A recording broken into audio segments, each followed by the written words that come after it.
Hello, this is the third episode of the Milk and Cookies podcast. We're joined by Chloe and Aubrey here. Say hello, Chloe.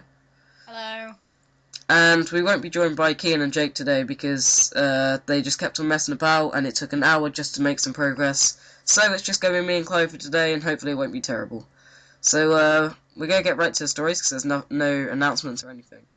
YouTube user Dotty Sam was rambling across Twain Hart Rock in California when he stopped to film the ground breaking beneath his feet, as plumes of smoke rose up around him.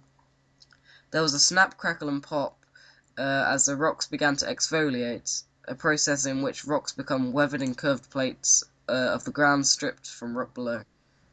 You can hear the amateur cameraman's amazement as the rocks begin to crack up around him, and he exclaims, "Yeah, baby!"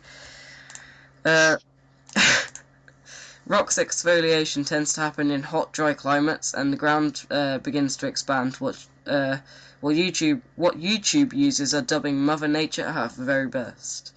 While every single ache and pain. Oh, okay, that's the end of that story. Sorry, I need to put like lines. Yes. There we go. Well, basically, if you think about it, it's just referring that user is enjoying Mother Nature as the ground starts to exfoliate underneath him. He's basically enjoying an earthquake. Yeah, he's just like, I'm in an earthquake, Mom. Get the camera. And it would be amazing to be in an earthquake, but not actually die. Like, just to see, and to be honest, this is quite a coincidence, because on on Thursday, I was learning about earthquakes in geography, and I was sitting next to my friend Harry, and we were like, what if there was a fat man in an earthquake? Would you see the ripples of the earth, like the earthquake expanding from his stomach, like in Cloudy with a Chance of Meatballs 2, where that spider thing is like coming towards them, and then that guy, I think it's Baby Brent's stomach, just starts rippling. Would that actually happen in an earthquake? I don't know. I've never been in one. Neither have I. It'd be awesome though. Just their stomach rippling. Yeah, I just get like a line of fat people just saying, "Is there an earthquake happening? Let me just check my fat people's stomach monitor." Yes, there. Alright. While every single ache and pain you experience shouldn't put you on edge, there are certain sharp pangs, fevers, and headaches that come on with word that I can't pronounce. Swiftness and spell. Not pronounce that word. Not going to say it. A healthy distress that should never be ignored. These 8 discomforts require immediate medical attention. And apparently, I said Xbox being XL fears asterisk that should never be ignored. Xbox, go home. Go home. Okay. Sorry, Connect keeps on talking to me. Alright. Okay, so appendicitis pain.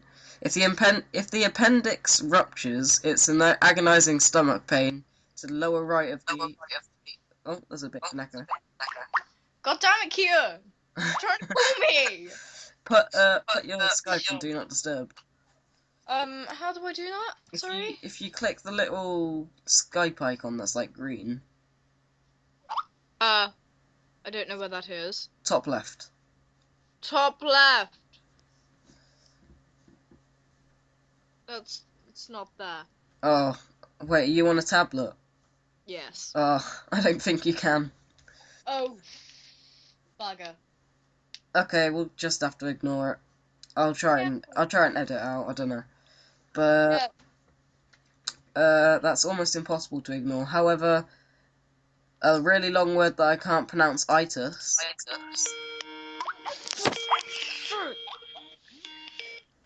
Shush your mush. Carry on. Oh my actual god. Oliver, go away. Carry on. Alright. Very long word that I can't pronounce, itis. No, logistics. From Cambridge Health Alliance. a Harvard affiliate describe an irritated appendix or one in distress as an ache that begins at the tummy center or belly button and gradually moves over to the right hand side. Once the appendix bursts, which can take up to 24 hours, bacteria will filter into your bloodstream throughout the whole body, which is why a trip to the emergency room is imperative. So basically, if you feel pain in your appendix, you should go to the hospital. Well, that sounds kind of painful. Seeing that, like, usually stomach pains actually are painful. It's basically like it's just a kind of like a thing I've just like gathered. It's like having birth in your appendix, which would hurt so much. You wouldn't be able to walk for days. It's like having wait. Let me try and explain it. It's like having constipation, giving birth, and someone punching you in the stomach all at the same time for 24 hours. Yeah, that would really hurt. Ah, that would hurt so much. Also, getting kicked in the balls while you're giving birth. Oh, God. And also getting punched in the boob, giving birth, having stomach cramps, feeling vomited, having constipation, getting kicked in the nuts, whilst getting punched in the stomach. Go away, Oliver! I will shove chocolate milk down their throat. Wouldn't they like that, though? I will make it poisonous. Okay. Any other mysterious stories of mysteriousness? I've got a couple more. I've skipped some of them because they're not very interesting. But here's some more pain ones. Oh, yay! I like pain. Heart attack pain. You, like many people, may believe that a heart attack causes chest pain or pressure aching to an elephant sitting Oh my god! on A your pack of chest. wolves on Minecraft. Carry on. However, that's not always the case. According to the National Heart, Lung and Blood Institutes, which say symptoms can be subtle, especially for women. A heart attack. All the time. A heart attack more commonly causes sharp, sudden pains between your shoulder blades or left shoulder or arm, shortness of breath, nausea, and dull jaw pain. If you experience what you believe is a heart attack pain, call 911 or 999 or any other emergency number from Mexico for immediate attention. Why Mexico? What? Like, out of everything to say in that, you could have said from Japan, from Korea, from Sweden, from Mexico. We will help you with your butt pains. Burning fetal legs. Take it from the American Diabetes Association, who claims that roughly 23 million individuals in the US have diabetes. My dad has diabetes. But are unaware and undiagnosed. Chances are the first indication of an issue is peripheral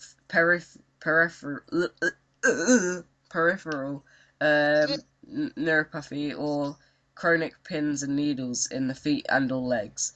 This burning sensation usually indicates diabetes or related nerve damage. Oh, that's nice. Mm-hmm. So basically, if you look like a spaz walking down the street and you can't feel your legs, then you've got diabetes. Yep. What if... Oh, God. Oh, God, that would be so painful. Like, say you're meeting your friend in town, and then all of a sudden you get the snap. And then you're like, I cannot walk for the rest of the day. What's up with you? I have diabetes. I mean, I understand diabetes completely because my dad has it, and I understand 1 and 2 type 2 diabetes, and I understand how annoying it is taking the pills every morning and night. How annoying it is to have blood checks, sugar level checks, going to the doctors, and risk of heart diseases are implied as well because of the lack of insulin in the body. Yes, I'm going scientific. So basically, I'll tell you about diabetes because I'm a smart cookie. diabetes 1 is when there is no insulin at all, and you need to take these insulin shots, where insulin is put into an adrenaline shot, then put into the person with no insulin, so they can actually function their gut properly, and so the glucose can go into the insulin slots inside the cells, and instead of like causing any fat to develop inside the bloodstream. And diabetes 2 is where there is insulin, but they don't go into the cell properly. So, thusly, they need any, which can cause like fats to build up and block the insulin to go into the cells, which can be partially their fault, but not really. They will take pills and medical checks to see. And diabetes can cause genital itching, going to the toilets a lot, like thirst. It can cause dry throat, sleep, weight loss sometimes, blurred-eyed vision, and it's serious, but not that serious. Yeah. It's funny how I know a lot about this. Mhm. Go science! Alright. There were loads of other pain things, but they're really boring, so we're just gonna go to the next story. Okay. A thief had a rude awakening after he was caught napping as he burgled a home. The intruder was found in the bedroom of a home in Sarasota, Florida, by a cleaner who called the police. Yeah. You want to say anything there, Harley? Any opinions About what? about a thief napping in some guy's home for no apparent reason whatsoever? Oh, it's a Karam. It's a Callum. It's Callum. God damn it, Callum. Get your own stuff. Basically, if like, say you had like a nightmare, and this like 9-year-old, say 9, wakes up and wants a glass of milk or water, because that's the original stereotypical thing when you've had a nightmare. And then all they see is some weird guy sleeping on their sofa, and you're like, Mummy, It was in. why is there a weird man on our sofa? It wasn't even on a sofa. It was on a child's bed. That's even worse. That just goes into the line of pedophilia. I'm sorry to say. Oh. Hey kid, wanna buy my popsicle? Like seriously, if I woke up and there was some weird guy sleeping next to me, I'd be like, yeah, get out my bed. Alleged burglar Dion Davis. That's a description of a picture on the website. When they turned up, the accused Dion Davis was still dozing next to a bag of jewelry he was apparently planning to steal. The 29-year-old did not wake up even when the officers began taking pictures of him. Police say the defendant entered the home through the kitchen window. Davis was charged with burglary and held in custody on $10,000 bail. Well, I have to say, bravo to the man. He just had the gut to just have a little nap. Like, usually thieves are like, get in there, get out as fast as you can. This guy was taking it like a pro. He was like, fuck this, I'm tired, go to sleep. Yep. Like, you can all go away. I'm tired. I need to sleep. My body is telling me to go to sleep. So, you know, Fuck it. fair play to the man. Oh my god, I'm getting messages from Keegan. He wants to be invited back. I'm just asking if he's going to mess it up. And if... No, because you know him. I know. He no, I won't. 2 seconds later, blah, blah, blah, blah. So wait until after the podcast. He wants to be in it, that's the thing. No, I don't trust that. I'm just saying, I'll invite you if you promise not to mess it up. No, because that's just telling him to mess up. No, because then if he messes up, I'll just cut out what he's done. So, yeah, I'm giving him another chance. I don't trust this at all. Well, Right. We're going to go to the next story while he's sending a message. A bat spooked television presenters when it made an unexpected appearance on their morning news show. The video of it was just like really funny, but I can't put it on the podcast because, you know, videos don't work on Movie Maker that well. I would laugh so much. You don't, like, how can I explain it? Oh no, there is a bat here. Yeah. What? Like, you don't know what to do in those kind of situations. Like, if you think about it, you've always thought about it, but what are you actually going to do if a bat just suddenly just flies in your face? Just like, what are you going to do? I know, it's just a random bat. Just like a random bat comes inside of your face and it's just like, what are you going to do about it? It's just there. Yeah, well, You can't do anything. It's just there. Here's some information. The anchors of Good Morning Tennessee ducked as they were dive bombed by the bat during a live broadcast. That's pretty funny. The bat began swooping around. Go away, Oliver! Around Waits Studios on Wednesday morning. It was later released into a wooden area, said the news station. What would you do in that situation if a bat just came up to you and said, yeah, I own this now? A bat did come into my room once, and I just whacked it around the face and it just went out the window. I didn't even mean to whack it. I just, like, you know when like a bee, you know when like a bee or something comes close to your face, you just go whoa, and you just whack it randomly. Oh no, there was this one time in year 6. Yes, this is a painful story. Basically, what happened was in year 6, I was just minding my own business, sitting next to the fence. All of a sudden, this bee lands on my arm, and I burst out crying. I'm just there like. And then everyone's like, what's up, Chloe? And I'm like, there's a bee on my cardigan! Painful times. But the thing is, bees are like really unlikely to sting you because they basically kill themselves. If it's life-threatening. Yeah. Because, they die. You should send me random messages of GGGGGG. And now Oliver's doing it. Well, they're both in my Xbox Live Play, so they're probably talking to each other. Damn it! Well, bees will never hurt you unless it's life-threatening, yeah, because they kill themselves. Because their butt comes off. They leave their butt there. Yeah, they're ghetto bee booty. Right.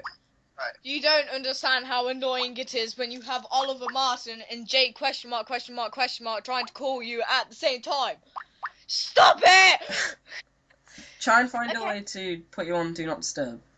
I can't. Okay. I will just deal with it. Alright. Now, I think this is the last... Yeah, this is the last subject, but it's like a long one, so hopefully it won't be too short. We're going to talk about a really big subject that's been over the internet for a really long time now. And, don't know if you've heard of it, Chloe, but it's called the Pixar theory. Ooh, that sounds beautiful. Okay, so basically, it explains how all the Pixar movies are linked in the same universe, just at different times. So, it all starts in the movie Brave in the 14th to 15th century. It all starts with Merida discovering the will of the wisps magic. The magic turns her mother into a bear. This magic is why animals and inanimate objects like brooms and tools behave like humans. Magic was utilized by a witch who mysteriously vanishes through wooden doors. Especially the magic from the will of the wisps would lead to the birth of superheroes. That takes us to the Incredibles in the 1950s to 1960s. Superheroes maintained order in the world, but Buddy, a wannabe superhero, created two things for the demise of superpowered humans. Self-serving AI bots like the Omnidroid, and the high-tech zero-point energy, electromagnetic energy that exists in a vacuum. This is the pivotal moment where we see machines eradicating their only threat, supers. Eventually, toys start to absorb and draw their powers from zero-point energy, unseen energy that travels in wavelengths, which takes us to the next movie on the timeline, which is Toy Story, which is in 1997 to 1998. The first signs of life from toys are now present due to syndrome's technological prowess. Toys come up with a code of rules and learn that human love is another energy source upon which they thrive.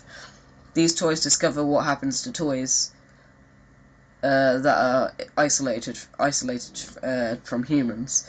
So next to Toy Story 2 in 1999, the toys discover that it is dangerous for them to be isolated from humans. We start to see inanimate objects question their purpose in life. For example, Jessie represents her owner Emily for abandoning her.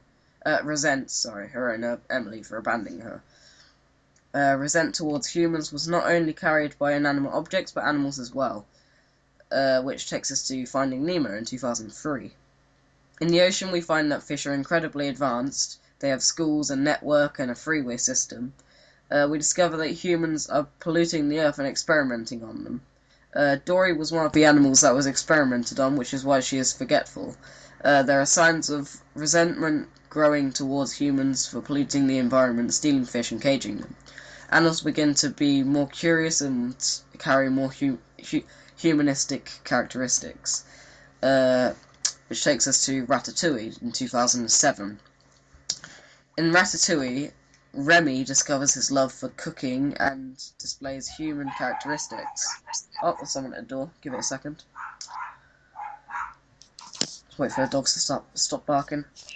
Oh my god, Oliver is actually being an absolute dark. Some of them are walking on his hind paws, cleaning his hands, reading, and cooking. This is the first time we see personal interaction between human and animals. But it is for the purpose of controlling humans. Remy controls Linguini because Linguini does not know how to do anything. We see that Remy's rat clan does not approve of the humans and feels both fear and hate towards them. This takes us to Toy Story 3 in 2010. 3 years later, toys have gone through a lot of humans. If you've seen the movie, you can tell why most of the toys have had it. Being abused physically and emotionally by humans. Lotso, the hugging bear, straight up hates humans because they use and discard toy objects like they are nothing. He starts trying to take care of his own kind. This provides yet another reason why machines and objects alike are ready to take over. Carl and Eddie write to Andy telling him to get rid of his toys because they know the animosity between toys and humans coming ahead, and that's why they're planning on living in solitude. Next is Up, 2011 to 2016. Carl is forced to give up his home to a corporation, by and large, because they are expanding the city. This is foreshadowing this corporation is the cause for polluting the earth and wiping out life in the distant future, as a result of technology overreach. Carl discovers that animals can communicate with humans and sees the bitterness that they have. Charles Muntz effectively trains an army of dogs. This is the start of the tipping point between animals and humans. Years later, the uprising between animals and humans begin. Who do you think won that war? Next is Cars, 2100 to 2200. When animals rose up against the humans to stop the pollution, the machines saved the humans and they won the war. 1, 2, 3, 4, 5, 6, 7, 8, 9, 10, 11, 12, 13. 13 times Oliver's tried to call me. I know, he's just trying to ruin the podcast, just ignore him. It's actually really funny. However, since machines helped humans win, it tipped the balance on Earth. Machines by and large had to send the remaining humans off into space on a ship called Axiom. All of the other machines were left behind to populate the world and run things. But how do we know cars took over the Earth and not another planet? Next, Cars 2, 2200. In Cars 2, cars go to Europe and Japan, which shows that it's the same planet as all the other Pixar movies. It also shows that there are no humans throughout the world. The world at this time ends up with an energy crisis, as oil is the only energy used for cars.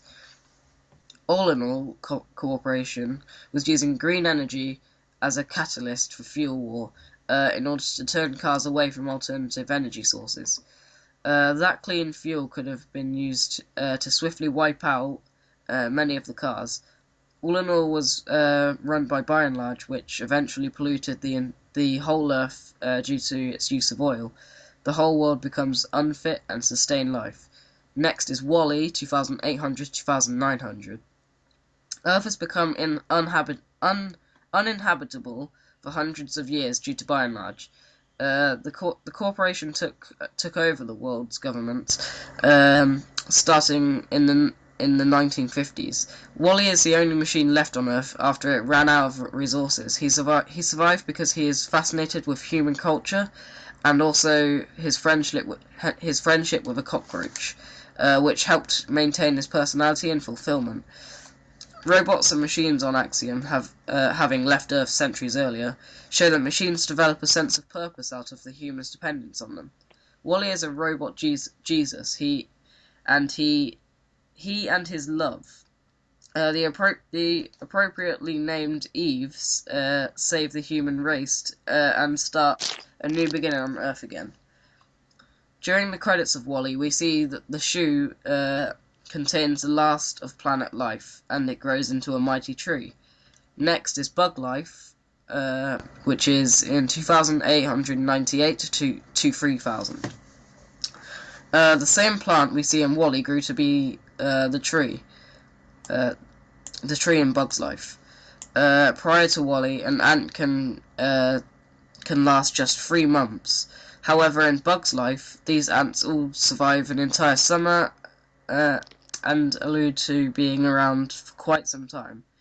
One ant states that he feels 90 again. This indicates that ants are sturdier as a result of evolution and mutated genes. Another ant tells Flick not to leave the island because there are snakes, birds, and bigger bugs out there. They do not mention humans because there are very few humans to make it dangerous enough for insects to worry about. However, one kid did allegedly pick the wings off a homeless bug. Later in the distant future, animals start evolving onto dominant species. Next, Monsters University, 4500 to 5000. Hundreds of years after WALL-E, animals started changing due to radiation caused by and large. These animals evolved into monsters and accidentally wipe humans off the face of the planet. Monsters University was founded in 1313. This is dated using the Monsters calendar, not the human calendar, and shows that it took place almost 1,400 years after A Bug's Life. At Monsters University, they falsely taught that monsters and humans were toxic. They falsely taught the monsters that humans were toxic and from another dimension. This was because monsters were worried about being erased from existence and altering history. Next, Monsters Inc., 4500 to 5000.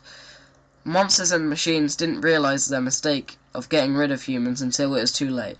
They eventually realized that humans were their source of energy and needed to sustain life. Machines helped solve that by letting monsters use doors to time travel to the human generations. This leads us to Boo. Sweet little Boo never got over Sully and became obsessed with finding out what happened to him. She remembered that doors are the key to finding Sully.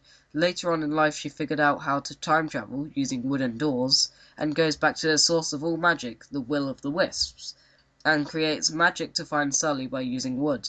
Boo leaves evidence behind in Brave, 2 carvings whittled out of wood. They were Sully and the pizza truck, the two things she loves most in life. Although she knows how to travel through time, she does not know how to determine what time period she will go to. Therefore, speculation has it that Boo is the one planting the Easter eggs throughout all the Pixar movies because she has been accidentally going through different time periods. Boo discovered that wood was the source of energy all along. In Monsters Inc., they use doors made of wood because it has the energy to travel in time. The wood from A Bug's Life is a source of Flick's ingenuity. That tree, A Bug's Life, bears a resemblance to one in Up that Carl and Ellie often visited. This tree was the source of Carl's wild idea of balloons transporting his house. How did Flick and Heimlich from A Bug's Life show up in Toy Story 2? Time travel. Boo tried to go to the future and could have fallen into the Wall-E time period, 2100 2900, and kept travelling, stumbling upon the tree in A Bug's Life, and could have brought back a few bugs with her. Why did the witch turn Queen Eleanor into a bear in Brave? This was Boo's failed attempt at bringing Sully back. The bear somewhat resembles Sully. And that's the end of that story. And that's the end of the script. So that is really, it's weird because some theories out there actually do make a lot of sense. yeah, Like just for example, let's think of one. The post-apocalyptic theory of Adventure Time, because in the like the theme when they're doing the song for Adventure Time right at the start of the opening, there's a part of there's a part where there's a tree and two nuclear bombs are there, and Finn is the only last human surviving that survived, and Marceline the Ice Queen King as well. And the people like Bubblegum Princess and her Candy Kingdom people are all mutations that happened through the post-apocalyptic thing. And whilst the world has a massive crater inside of it, showing that the Mushroom War was the cause of all humans dying. And this is shown by the episode I Remember You, which shows Marceline as when she was younger in a post-apocalyptic setting where the Ice King takes care of her. so yeah, like loads of theories out there actually do make a lot of sense, especially like Pixar and everything like that.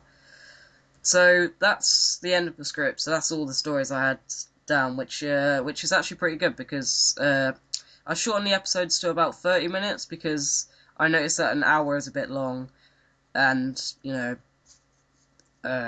took longer for me to edit, and so I've made them shorter. So was episode 2. So that's the end of this podcast. Thank you guys for watching. Anything you want to say, Chloe? Have nice lives and cherish it with all your might. Okay, leaving on that nice note, we'll see you in the next episode. Goodbye! Bye!